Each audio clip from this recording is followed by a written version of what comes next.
Hi everyone, आपका मेरे इस चैनल पे तहे दिल से स्वागत है। आज हम टीजीटी साइंस के नेक्स्ट 20 क्वेश्चंस करने वाले हैं। तो हमारे क्वेश्चन है ये 111। The reason of the vertebrate eyes from where the optical nerve passes out of the retina is called. आपको ऑप्शन दे रखे हैं। अब आपको बताना है कि वर्टिब्रेट का वो रीजन बताना है जहाँ से ऑप्टिक नर्व्स रेटिना में से पास होती हैं। तो इसका ऑप्शन होगा ब्लाइंड स्पॉट।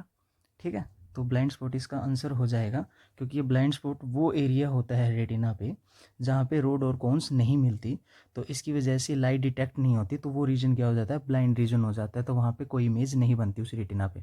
ठीक है, तो ये वर्टिब्रेट का वो रीजन हो जाएगा आपका। तो ऑप्शन नंबर थर्ड यहाँ पे ये क्या हो जाएगा, करेक्ट हो जाएगा। अच्छा, जो यहाँ पे फोविया है वो रिस्पॉन्सिबल होता है शार्प और डिटेल सेंट्रल विजन के लिए। ठीक है, ओके। जो आइरिस होता है वो आपका होता है कि जो आंखों का कलर होता है उसको बताने के लिए आइरिस होता है। ऑप्टिकल चश्मा क्या होता है, ब्रेन का वो पार्ट होता है जहाँ पे सारी ऑप्टिकल नर्व्स पार्शली क्रॉस होती हैं। Right, okay. तो ऑप्शन नंबर थर्ड यहाँ पे करेक्ट हो जाएगा। अब चलते हैं हमारे नेक्स्ट क्वेश्चन 112 पे।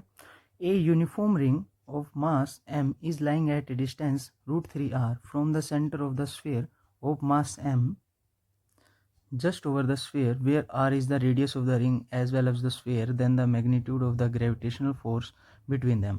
ऑप्शंस आपको दे रखे हैं। ओके, हमने न्यूटन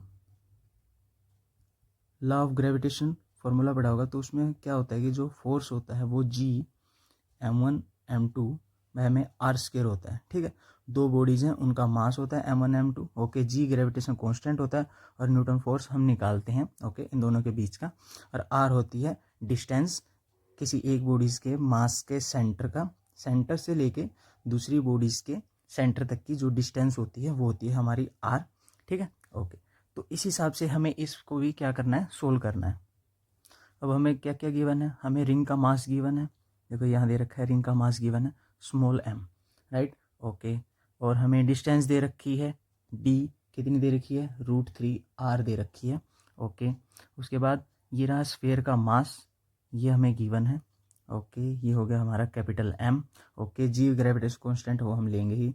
ओके, उसके हिसाब से ओके जो रेडियस होगी वो प्रॉपर क्या बनेगी, वो बनेगी आपकी r बनेगी डी स्क्वेयर प्लस में R square.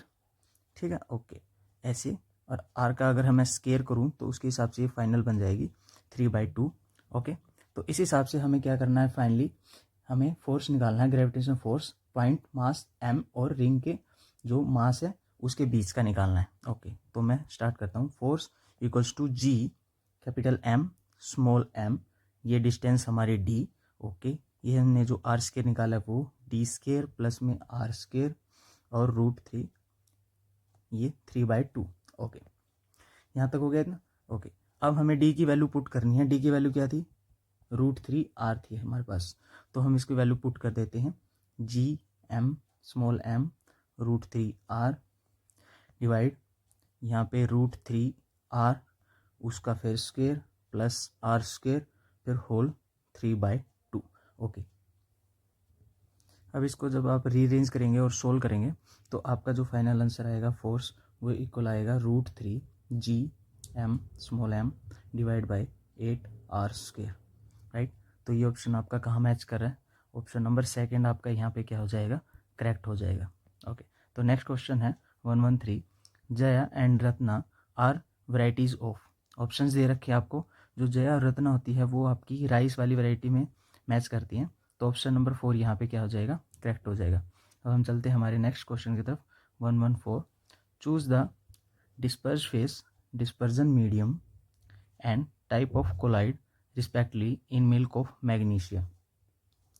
Milk of magnesia आपका होता है MgOH की होल ट्वाइस।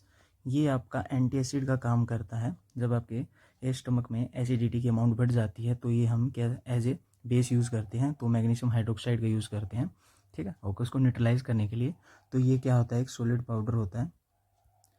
तो यहाँ पे ये सॉलिड पाउडर है, तो ये आपका डिस्पर्स फेस का काम करेगा, डिस्पर्स्ड फेस का काम करेगा। ओके, और जहाँ पे ये जो डिस्पर्स मीडियम है वो आपका कौन सा होगा, वाटर आपका डिस्पर्स मीडियम होगा। ठीक है, ओके, क्योंकि ये जो आपका मैग्नीशियम हाइड्रोक्साइड होता है वो क्या होता है, कोलाइड होता है। ठीक है, सॉलिड पाउडरी फॉर्म में। तो ये डिस्पर्स फेज हो गया, वाटर आपका क्या हो जाएगा, डिस्पर्स मीडियम हो जाएगा। और जब सॉलिड किसी भी लिक्विड में मिलाया जाता है तो वो आपका क्या प्रिपेयर करके देता है, एक सॉल्यूशन प्रिपेयर करके देता है, तो वो बन गया आपका सोल। ठीक है, तो इसके हिसाब से आपका ऑप्शन नंबर सेकंड क्या हो जाएगा, करेक्ट हो जाएगा, क्योंकि सॉलिड आपका डिस्पर्स फेस, लिक्विड आपका डिस्पर्स मीडियम जिसमें डिसोल्व किया गया है, और फाइनली क्या बनेगा आपका, एक सॉल्यूशन बनेगा जिसे हम बोलेंगे सोल। तो ऑप्शन नंबर सेकंड यहाँ क्या हो जाएगा, करेक्ट हो जाएगा। हम चलते हैं हमारे नेक्स्ट क्वेश्चन की तरफ, which is 115। A long solenoid has 500 turns per metre and a cross sectional area 4 centimeter square. The current in its winding is increasing at 100 ampere per second. The magnitude of the induced electric field within the loop, yep, its radius is 2 centimeter is। आपको options दे रखे हैं, तो अब देखते हैं कैसे इसको सोल्व करेंगे। क्वेश्चंस में हमें क्या निकालना है, मैग्नीट्यूड निकालना है इंड्यूस इलेक्ट्रिक फील्ड का। देखो, इंड्यूस इलेक्ट्रिक फील्ड का हमें मैग्नीट्यूड निकालना है। ओके, उस लूप में, सर्कुलर है ना, ओके, तो उस लूप में से निकालना है। तो उसके लिए जो इंड्यूस इलेक्ट्रिक फील्ड होती है उसका फॉर्मूला क्या होता है, 1/2πr, ये लगा दिया मैंने मोड, ये d∅b, ओके, dt, ठीक है, ओके। तो यहाँ पे हमें सिर्फ वैल्यू किसकी चाहिए, एक तो r की चाहिए। r हमारे पास क्या है, रेडियस है, रेडियस कहीं गिवन है क्या, ये दे रखी है क्रॉस सेक्शनल एरिया, ये रही रेडियस 2 सेंटीमीटर दे रखी है, तो आर की वैल्यू यहाँ से मिल जाएगी। ओके, ये 5b क्या है हमारे पास, 5b है हमारे पास मैग्नेटिक फ्लक्स, ठीक है, okay, change in magnetic flux, change in time में, ओके, एक इसकी वैल्यू हमें निकालनी है, ठीक है। आर की वैल्यू हमें क्या लेनी है, मीटर में लेनी है, तो यहाँ पे कितनी दे रखी है, 2 सेंटीमीटर दे रखी है, तो इसे पहले मीटर में कन्वर्ट कर लेंगे। ओके, सेंटीमीटर है तो उसे मीटर में कन्वर्ट करेंगे, तो उसके लिए वैल्यू क्या हो जाएगी हमारे पास, 2 × 10⁻⁻2 मीटर हो जाएगी हमारे पास। तो आर की वैल्यू तो ये हम पुट कर देंगे यहाँ से। ओके, अब निकालना है magnetic flux, change in magnetic flux, change in time में। तो इसके लिए जो फॉर्मूला यूज होता है वो आपका होता है d/dt, जो मैग्नेटिक फ्लक्स होती है उसकी वैल्यू होती है μ0 NIA, ठीक है। और जो आपका जो करंट होता है वो चेंज इन करंट, यानी आपका करंट चेंज होता है टाइम के अकॉर्डिंग, तो ये वाली चीज़ वेरिएबल है तो ये बाहर की तरफ निकल आएगी, तो ये बन जाएगा d/dt और μ0 NA, ठीक है। μ0 आपकी है परमिएबिलिटी फ्री स्पेस की, उसकी वैल्यूज आपको याद रखनी होती है 4π × 10⁻⁻7 टेस्ला मीटर पर एम्पियर, राइट, ओके। एन है आपके जो सोलेनॉइड ने कितने टर्न्स लिए थे पर मीटर, ठीक है तो इसने 50 टर्न्स लिए थे पर मीटर, तो एन की वैल्यू हो गई हमारे पास 500। एरिया आपको लेना है, एरिया हमें गिवन है, एरिया कितना गिवन है, 4 सेंटीमीटर स्क्वायर गिवन है, इसको भी हम किस में कन्वर्ट कर लेंगे, 4 सेंटीमीटर स्क्वायर को हम मीटर स्क्वायर में कन्वर्ट कर लेंगे, तो इसकी वैल्यू बन जाएगी 4 × 10⁻⁻4 मीटर स्क्वायर, ठीक है, ओके। तो ये होगी 4 × 10⁻⁻4 मीटर स्क्वायर, ओके। अब उसके बाद क्या करना है हमें, सिर्फ लास्ट रहती है चेंज इन करंट और चेंज इन टाइम, ये वाली वैल्यू हमारी रहती है।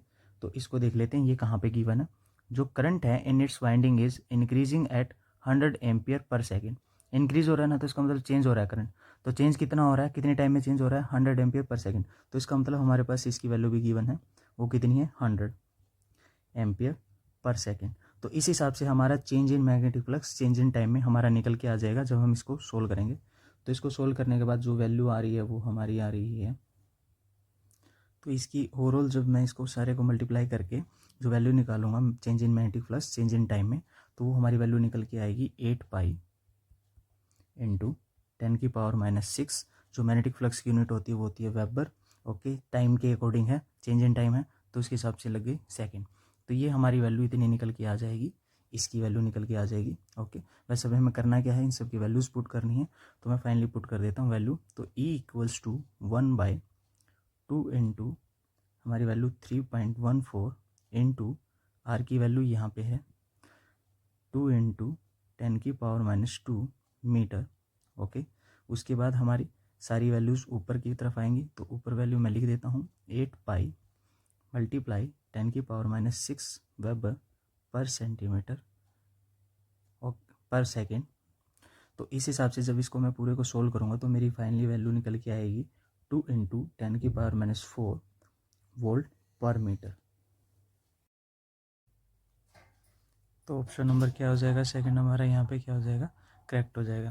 तो चलते हैं हमारे नेक्स्ट क्वेश्चन की तरफ, विच इज़ 116। हमें क्या करना है, मैच द कॉलम करने हैं, कॉलम फर्स्ट कॉलम सेकंड।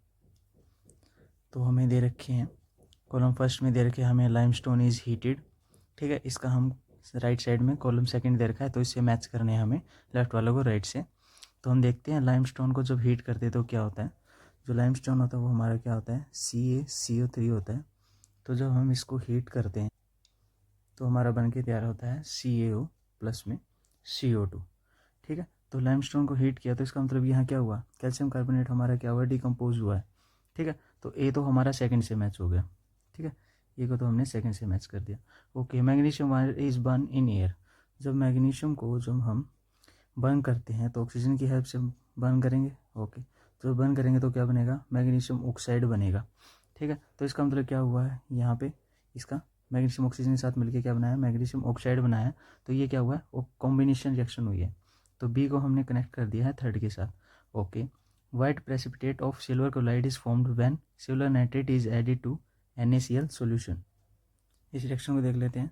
जब सिल्वर नाइट्रेट NaCl के साथ रिएक्शन करता है तो क्या बनता है, तो हमारा बनेगा सिल्वर क्लोराइड की PPT बनेगी, ठीक है, जो सेटल डाउन होंगे नीचे, ओके। उसके बाद हमारा क्या बचेगा, ये सिल्वर क्लोराइड तो यहाँ से कनेक्ट हो गया, सोडियम नाइट्रेट यहाँ से कनेक्ट हो जाएगा, तो NaNO3 का सॉल्यूशन, और उसमें क्या बच जाएंगे, नीचे सिल्वर क्लोराइड के PPT बन जाएंगे, ठीक है।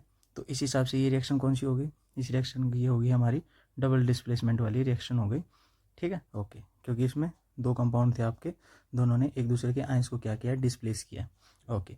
डी क्या है, electricity is pass through the accumulated water. इसका मतलब बोल रहा है कि जो वाटर हमने लिया है वो वाटर कौन सा है आपका, आयनिक वाला है, जिसमें आयंस होंगे, ओके। तो उसमें से हमने इलेक्ट्रिसिटी पास की है, तो इस टाइप के प्रोसेस को बोलते हैं हम इलेक्ट्रोलाइसिस प्रोसेस बोलते हैं। तो डी का हमारा क्या हो जाएगा, 1 हो जाएगा हमारा।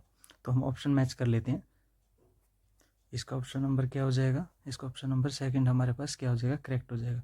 आपको जो क्वेश्चन था डी वाला पार्ट इलेक्ट्रोलाइसिस को थोड़ा डिटेल में देखें तो हम एक ही कंटेनर लिया जाता है इलेक्ट्रोलाइसिस में, 2 रोड लगाई जाती हैं, ओके। उसमें जो सॉल्यूशन डाला जाता है वो मोल्टन स्टेट में होना चाहिए, ठीक है, या आयनिक स्टेट में होना चाहिए, मतलब लिक्विड होना चाहिए, ठीक है, ओके। उसके बाद दोनों रोड्स को आप एक बैटरी से कनेक्ट कर देते हैं, ओके, बैटरी से कनेक्ट कर देते हैं और इलेक्ट्रिसिटी पास कर देते हैं आप, ठीक है। और एक साइड पर ऑक्सीडेशन होता है और एक साइड पर रिडक्शन होता है, ठीक है। उसके हिसाब से क्या होता है, हमने ये वाटर ले रखा है तो ऑब्वियस सी बात है एक जगह हाइड्रोजन होगी और एक तरफ आपकी ऑक्सीजन प्रोड्यूस होगी, ठीक है। ये वाला आपका इलेक्ट्रोलाइसिस हो गया। और चलते हैं हमारे नेक्स्ट क्वेश्चन की तरफ, विच इज़ 117।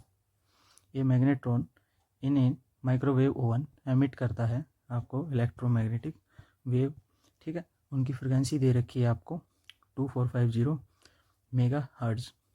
जो मैग्नीट्यूड है मैग्नेटिक फील्ड का उसे रिक्वायर्ड पड़ती है इलेक्ट्रॉन को मूव कराने के लिए एक सर्कुलर पाथ में, ठीक है। तो उसके लिए फ्रिक्वेंसी आपको, ठीक है, उस फ्रिक्वेंसी के साथ मूव करता है। तो आपको तो सिर्फ क्या निकालना है, मैग्नेटिक फील्ड निकालना है। मैग्नेटिक फील्ड मतलब बी की वैल्यू निकालनी है आपको।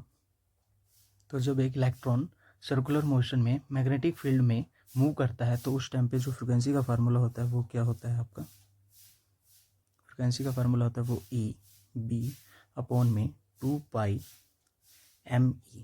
ये यहाँ पे इलेक्ट्रॉन पे जो चार्ज होता है वो होता है 1.6 इंटू 10⁻⁻19 कूलम, एक इलेक्ट्रॉन के ऊपर चार्ज। बी यहाँ पे हमारी मैग्नेटिक फील्ड हो गई, पाई की वैल्यू 3.14 हम पुट करेंगे। ME होता है मास ऑफ इलेक्ट्रॉन, वो लेंगे हम किलोग्राम में, 9.1 इंटू 10⁻13 kg। इन सभी की वैल्यूज हम पुट करेंगे और रीअरेंज करके हम बी की वैल्यू फाइंड कर लेंगे। तो बी इक्वल्स टू क्या हो जाएगा, 2π ME, और ये आपकी फ्रिक्वेंसी और ये E।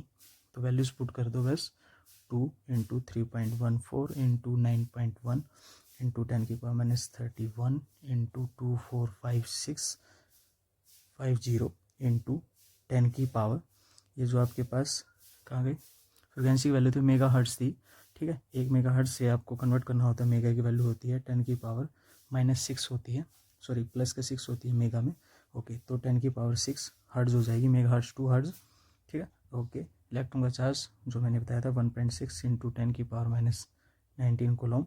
इसको सोल्व करेंगे तो आपकी बी की वैल्यू नियर अबाउट आएगी 0.0875, ठीक है। मैग्नेटिक फील्ड है तो उसकी यूनिट होती है टेस्ला, ठीक है। तो अब आपको मैच करना है, ऑप्शन नंबर 3 यहाँ पे क्या हो जाएगा, करेक्ट हो जाएगा हमारा। चलते हैं हमारे नेक्स्ट क्वेश्चन की तरफ, which is 118 when lead nitrate is heated in a glass tube. ठीक है, ओके। अब लेड नाइट्रेट क्या होता है वो देखेंगे हम, तो मैं रिएक्शन करके दिखाता हूँ। PbNO3 की ट्वाइस, ठीक है। लेड के ऊपर 2 प्लस होता है और नाइट्रेट के ऊपर 1 माइनस होता है, तो इस हिसाब से ये कंपाउंड बन के तैयार होगा लेड नाइट्रेट का। ओके, तो मैं इसको जब हीट करूँगा तो हमारे पास बनेगा लेड ऑक्साइड बनेगा और नाइट्रोजन डाइऑक्साइड बनेगी और कुछ ऑक्सीजन अमाउंट रिलीज होगी। ठीक है, अब ये जो नाइट्रोजन गैस होती है, नाइट्रोजन डाइऑक्साइड जो गैस होती है NO2, ये हमारी होती है ब्राउन कलर की। ठीक है, ओके। ये लेड ऑक्साइड है, ये भी हमारी गैस है।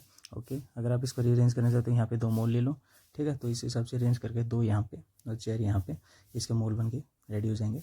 ओके, तो यहाँ पे क्या बन रही है, सिर्फ गैस ही बन रही है आपकी, ये भी गैस है, ये भी गैस है, ये भी गैस है। ओके, अब स्टेटमेंट पढ़ लेते हैं। A double decomposition reaction take place. ये डबल डिकम्पोजिशन रिएक्शन नहीं है ये डिकम्पोजिशन रिएक्शन, बट डबल नहीं है, सिंगल वाली है, क्योंकि इसमें एक ही कंपाउंड क्या हो रहा है, डिकम्पोज हो रहा है। ओके, तो पहला तो यहाँ पे गलत हो गया। Brown fumes of NO2 are evolved. हाँ ठीक है, NO2 जो गैस निकल रही है वो ब्राउन कलर की है, ये बात ठीक हो गई। White residue is left behind in the glass. नहीं, यहाँ पे अगर लेड सल्फाइड बनता तो मैं कह सकता था कि यहाँ पे क्या बन सकते हैं, रेजिड्यू फॉर्म हो सकते हैं, पर वो भी ब्लैक कलर के होंगे। ठीक है, तो यहाँ पे तो लेड ऑक्साइड है जो कि गैस है, तो यहाँ पे तो कोई रेजिड्यू बचने वाला नहीं, कोई PPT फॉर्म होने वाला नहीं, तो थर्ड भी यहाँ पे गलत हो गया। तो ऑप्शन नंबर 2 यहाँ पे जो है स्टेटमेंट, तो वही करेक्ट होने वाली है। तो थर्ड ऑप्शन हमारा यहाँ क्या हो जाएगा, करेक्ट हो जाएगा। हम चलते हैं हमारे नेक्स्ट क्वेश्चन की तरफ, which is 119। Mucor is associated with. ये जो म्यूकर है आपका, ये एक टाइप का क्या होता है, ये फंगी होता है, यानी एक जीनस ऑफ फंगी है। ओके, ये हमारा क्या होता है, साइकोमाइसेटस होता है। ठीक है, इसे हम जाइगोमाइसेटस के नाम से भी जानते हैं। ओके, तो ऑप्शन नंबर हमारा फर्स्ट क्या हो जाएगा, करेक्ट हो जाएगा। ओके, एक बार बाकी पॉइंट्स को भी देख लेते हैं। जो एस्कोमाइसेटस होता है ये आपका सैक फंगी होता है। ओके, और जो ये बेसिडोमाइसेटस होता है ये आपका क्लब फंगी होता है। ओके, और ये जो आपका ड्यूट्रोमाइसेटस होता है ये आपका इम्परफेक्ट फंगी होता है। राइट, तो ऑप्शन नंबर फर्स्ट हमारा यहाँ करेगा, करेक्ट रहेगा, जो म्यूकर से एसोसिएटेड होता है। ओके, तो नेक्स्ट क्वेश्चन है 120। From the given option choose the one that does not belong to the group based on solubility. हमें बताना है कि कौन सोल्यूबल हो सकता है अगर किसी लिक्विड में मिलाए तो। ओके, तो हम लिक्विड कौन सा लेंगे, पानी लेंगे जिसमें सोल्यूबल करेंगे। ओके, तो जो मिल्क होता है उसमें लैक्टिक होता है, उसका जो वाइट कलर होता है, उसके अलावा सारे क्या होता है, पानी ही होता है। तो मिल्क में तो हम पानी डाल के हम उसे सोल्यूबल बना सकते हैं। ओके, हनी भी वैसे ही है, जैसे हनी को हम पानी में डालेंगे तो उसकी विस्कोसिटी धीरे धीरे घटती जाएगी, बट सोल्यूबल तो होगा वो वाटर में। ओके, ऐसे ही इंक है, इंक को भी हम पानी में डिजोल्व कर सकते हैं, उसकी सोल्यूबिलिटी ओके सोल्यूबल हो सकता है। ओके, बट जो ऑयल है वो हमारा वाटर में क्या है, डिजोल्व नहीं होगा, वो इनसोल्यूबल रहेगा। ठीक है, दोनों की सेपरेट लेयर रहेगी ऑयल और वाटर की, तो दोनों क्या है, इमिसिबल होंगे। तो थर्ड हमारा क्या हो गया, करेक्ट हो जाएगा यहाँ पे।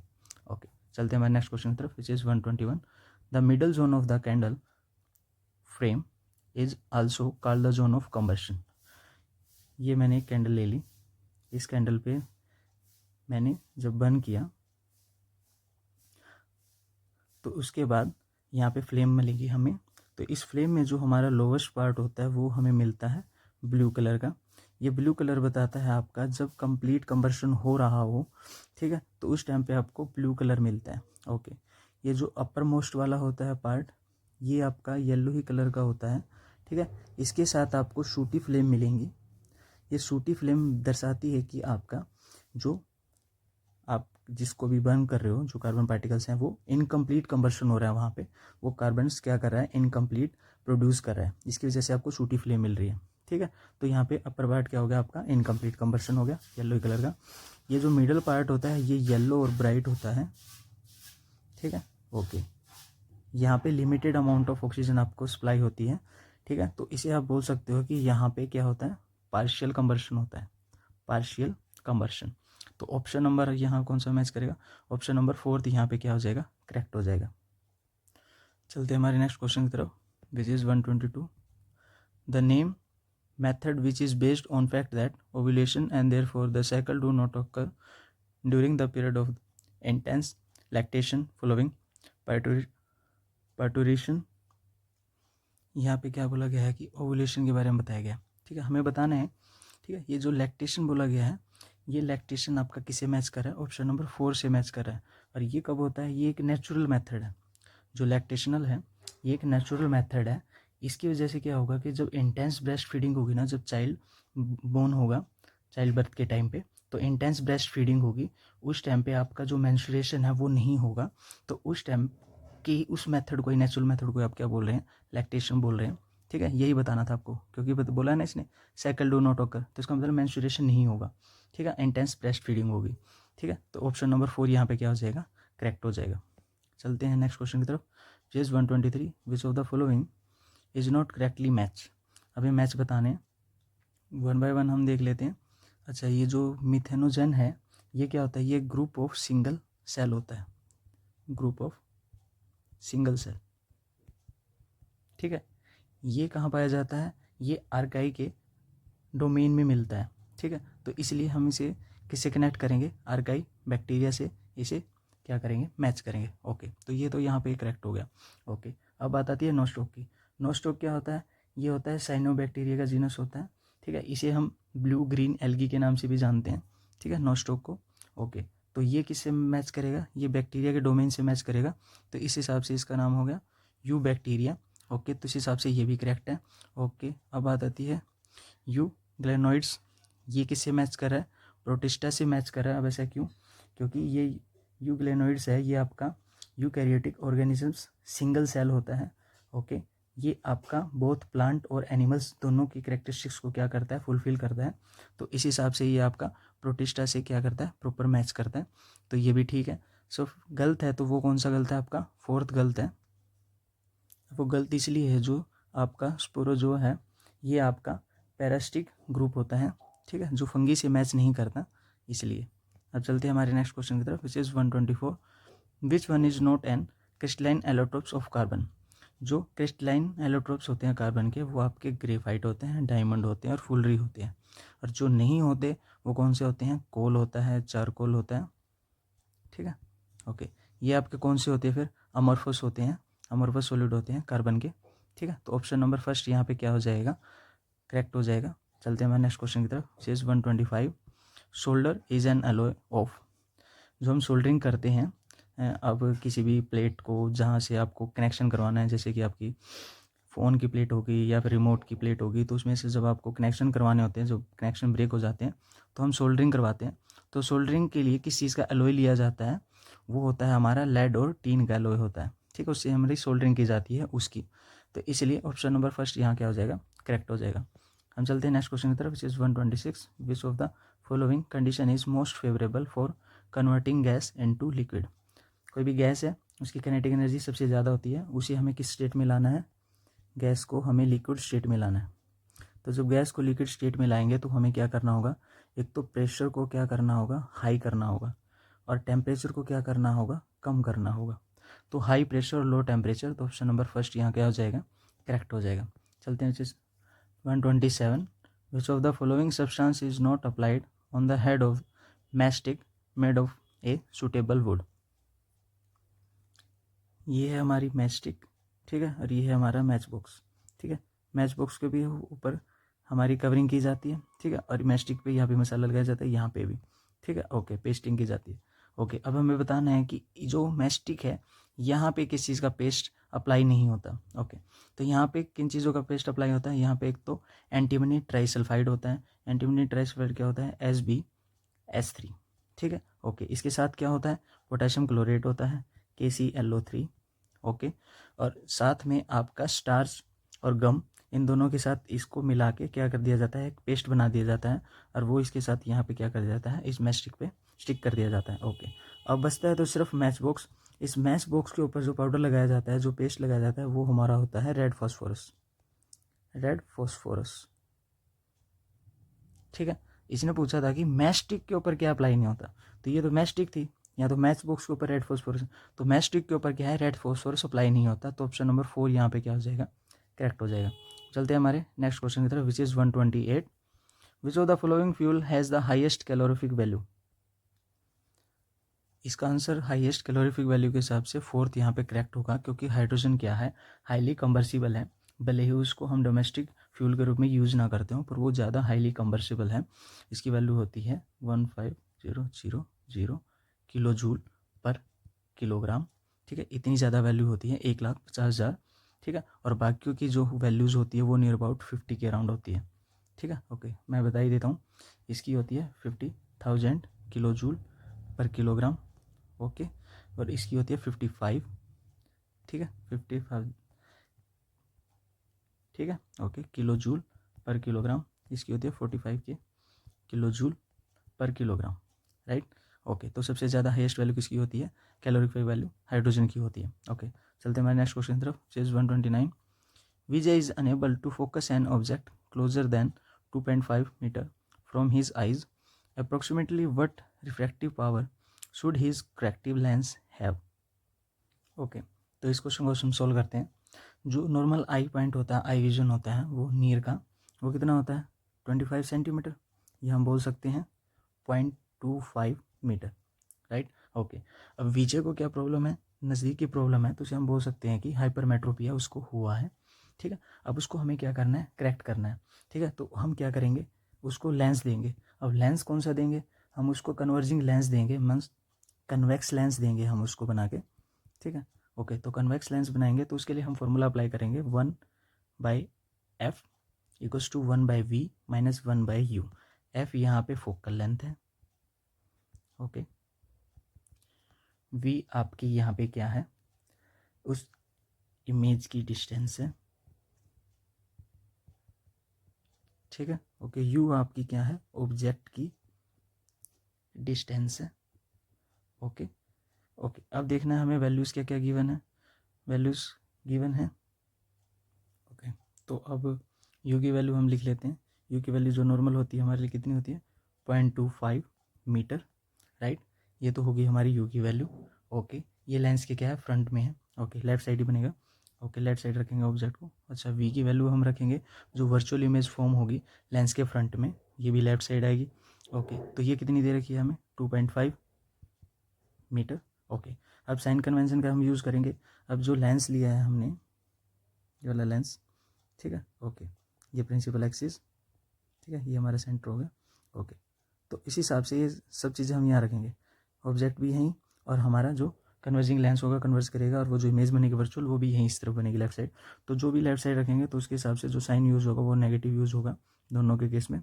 अब जस्ट आपको वैल्यूज़ पुट करनी है, तो मैं वैल्यूज़ पुट कर देता हूँ 1/f फोकल लेंथ। ओके, तो इसकी वैल्यू मैंने इसका 2.5 माइनस 0.25। राइट, इसको हम सोल्व करेंगे। अब ये इसका माइनस, इसके माइनस को क्या कर देगा प्लस, और ये आगे ले आएंगे, इसको पीछे ले जाएंगे। ठीक है, तो 1/f 1/0.25 माइनस 1/2.5। ये 0.25 है, इसको मैच करने के लिए हम क्या कर देंगे 10/2.5 1/2.5 इक्वल्स टू 1/f। इसको सोल्व करेंगे तो क्या वैल्यू आएगी 1/f इक्वल्स टू 10 में से 11 9, 9/2.5, और ओवरऑल जो फोकल लेंथ की वैल्यू आएगी 2.5/9 मीटर आएगी। हमें क्या निकालना है, रिफ्रैक्टिव पावर निकालनी है। ओके, तो पावर का फार्मूला क्या होता है, जो पावर का फार्मूला होता है वो 1/ फोकल लेंथ होता है। ठीक है, ओके, और जो पावर की यूनिट होती है वो डियोप्टर होती है। ओके, तो बस वैल्यू पुट करनी है हमें।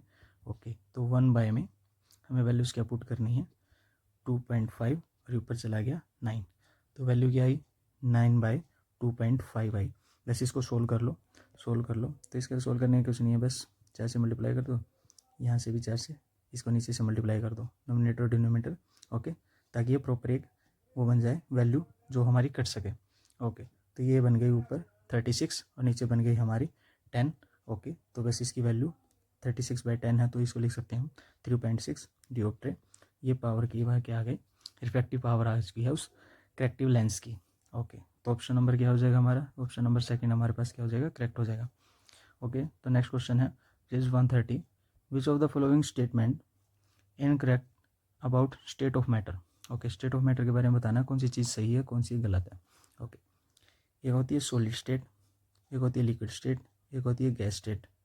सॉलिड को जो मैं हीट करूँगा लिक्विड बनेगा, लिक्विड को जो मैं हीट करूँगा तो गैस बनेगी, राइट। उसके बाद एक स्टेट होती है फर्दर आगे, वो होती है प्लाज्मा। प्लाज्मा सबसे हाईएस्ट स्टेट होती है। ऐसे ही जब मैं बैकवर्ड आऊँगा तो मैं कंडेंस करूँगा तो गैसीय स्टेट, और फर्दर कंडेंस करूँगा कूलेस्ट करूँगा लिक्विड स्टेट, फिर और फर्दर टेम्परेचर डिक्रीज करूँगा तो मेरी सॉलिड स्टेट। इसके बाद एक लास्ट होती है सबसे कूलेस्ट स्टेट होती है, वो हमारी होती है बोस आइंस्टीन कंडेंसेशन, राइट। अब हमें सिर्फ गलत बताना है, ठीक है, ओके, हमें इतना पता चल गया, ओके। तो सबसे पहले क्या बोल रहा है, जो फोर्स ऑफ अट्रैक्शन होती है बिटवीन गैस मॉलिक्यूल्स वो इज़ वेरी लेस होती है। बिल्कुल सही है, गैस यहाँ पे है, इनके बीच में क्या होती है, फोर्स ऑफ अट्रैक्शन बहुत कम होती है, तो इसलिए तो इनकी काइनेटिक एनर्जी ज़्यादा होती है और ये दूर दूर होती है गैसेस, ओके। तो फर्स्ट तो यहाँ पे करेक्ट है। Plasma consist of super energetic और सुपर एक्साइटेड पार्टिकल्स, बिल्कुल सही है। जो प्लाज्मा होती है वो क्या होती है, सबसे ज़्यादा एक्साइटेड और क्या होती है, ज़्यादा हीटेड वाली होती है, एनर्जेटिक और सुपर एक्साइटेड पार्टिकल्स होते हैं यहाँ पे, तो ये प्लाज्मा भी बिल्कुल सही है। थर्ड क्या बोल रखा है, जो प्लाज्मा है वो ग्लो करती है with special colour depend on the nature of the gas, बिल्कुल सही है। जैसा नेचर का गैस का नेचर होगा तो वैसे ही वो कलर प्रोड्यूस करेगी प्लाज्मा, ओके। सबसे क्या होती है, सुपर एक्साइटेड हायर स्टेट होती है, ओके। अब बात आती है फोर्थ की, तो ये थर्ड भी करेक्ट हो गया। Fourth, Bose-Einstein condensate is formed by heating of gas off extremely low density. ये बात इसने गलत बोली यहाँ पे, हीटिंग। अगर यहाँ पे कूलिंग ले लेता ना और ये लो डेंसिटी रखता तो बात बिल्कुल सही होती, बट यहाँ पे इसने हीटिंग ले ली, और मैंने बताया था कि बोस-आइंस्टीन क्या होती है, सबसे कूलेस्ट स्टेट होती है, कूलेस्ट स्टेट, ठीक है, और ये सबसे हीटेड वाली होती है, ठीक है। तो यहाँ पे कूलेस्ट स्टेट आएगा, तो इसने क्या बोल दिया, हीटिंग ऑफ गैस बोल दिया, तो इसका मतलब फोर्थ ही हमारा क्या हो जाएगा, इनकरेक्ट हो जाएगा। तो ऑप्शन नंबर फोर्थ क्या रहेगा हमारे पास, सही रहेगा, ओके। Thank you.